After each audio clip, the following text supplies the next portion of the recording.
欢迎来到 Nguyen TV 频道，请订阅频道，所以大家不要错过当天最热门的新闻。我们今天的时事通讯包括以下内容：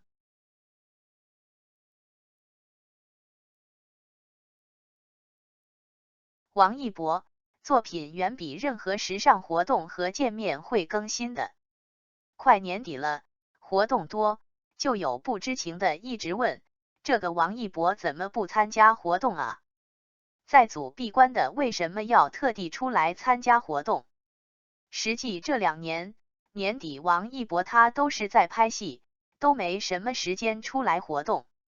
2023年王一博整个年底都在剧组拍戏，很多活动都没参加，仅仅参加了 XGDS， 并且活动当晚就赶回剧组，已是凌晨。至于现在某些浑水摸鱼扰乱视听的路人，你可以这样问他：有些人啊，没有剧组要，也没有活动请，可能是婉拒了。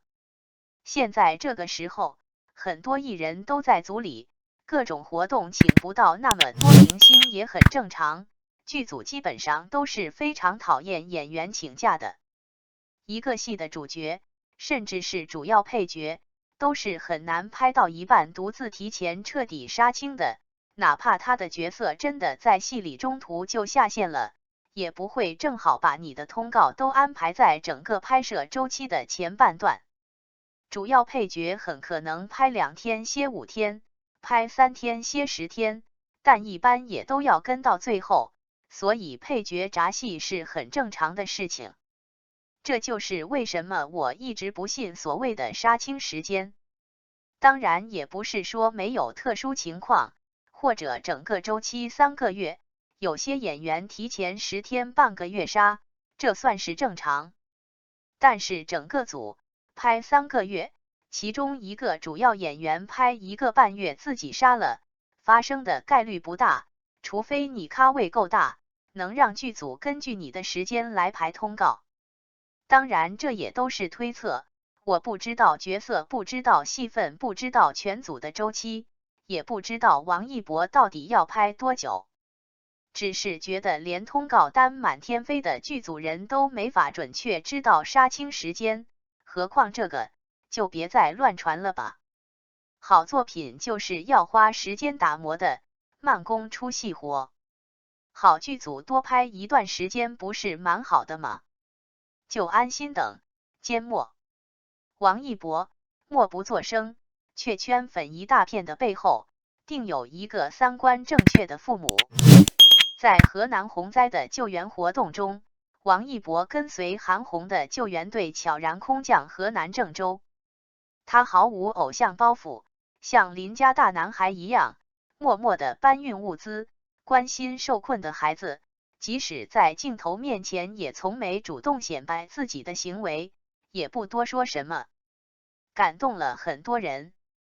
原本以为郑州救援之后，伯伯会回去工作，但是他却继续跟随韩红救援队赶往河南新乡救援。在之后的采访中，韩红曾说道，本来不想让一博再跟着去新乡的，因为新乡被洪水淹没很深，只能在救援艇上进行救援。一博这个孩子，默默地帮助别人，也不说多什么，让干什么就干什么。看到受灾严重的群众，眼泪不停地在眼里打转。在新乡的救援中，物资匮乏，受困群众都没有吃的，他们会把自己的方便食品分给受困群众。像一博这样的大男孩，这么出来吃苦受累，他的父母肯定心疼，所以没打算让一博继续跟着去，但一博坚持要去，想去帮助需要帮助的人。相信听到这里的人们，心里都会鼻头一酸，为之动容吧。没错，这就是这位拥有无数粉丝的明星王一博。未经他口，只能让我们通过他人的采访，才能了解到他的心有多美。在新乡的救援中，看到网上那么多视频的时候，相信大家再次被这个只会默默救援的大男孩感动了，在洪水中给受困群众分发食物，每一次都能妥妥的投到屋顶上。在转移年龄较大的群众时，双手搀扶，确保被转移的爷爷奶奶坐稳妥之后，在救援下移位。当镜头捕捉到他的时候，他像我们普通人躲闪镜头一样，下意识地摸了摸头，把头转了过去。这么一个微妙的行为，让我们看到了他不想让自己得到更多的关注，只希望自己可以默默地做事。他心里也肯定是想把更多的镜头留给受困群众，得到社会的关注。不得不说，现在的孩子都被家里视为掌中宝。屡屡在网上看到父母给16岁的孩子喂饭、穿衣的溺爱行为，遭到了广大网友的一致谴责。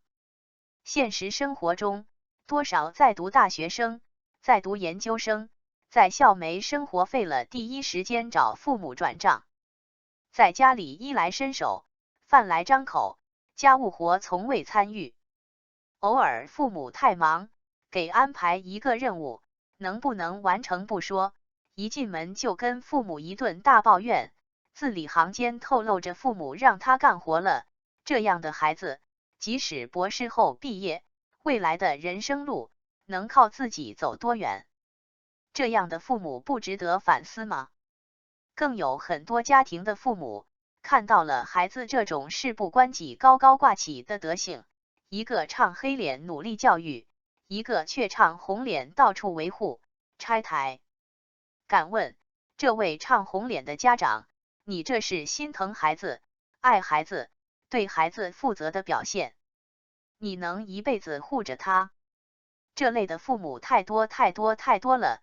我不知道中国式的父母为什么不在自己有生之年，看着自己的孩子在自己眼皮子底下跌倒、爬起来，再跌倒，再爬起来，成长为一位优秀的人才。